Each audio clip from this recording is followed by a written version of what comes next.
think for the guys that are coming in who are new, the best way to go about things is to start from the bottom with our training program and just start, learning everything from basic installation and retaining walls and just working your way up.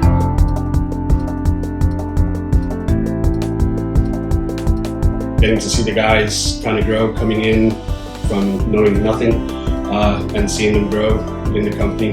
I love it. It's been one of the few companies that I've been to where the environment and the atmosphere is very friendly. Kind of feels like coming in to work with family. So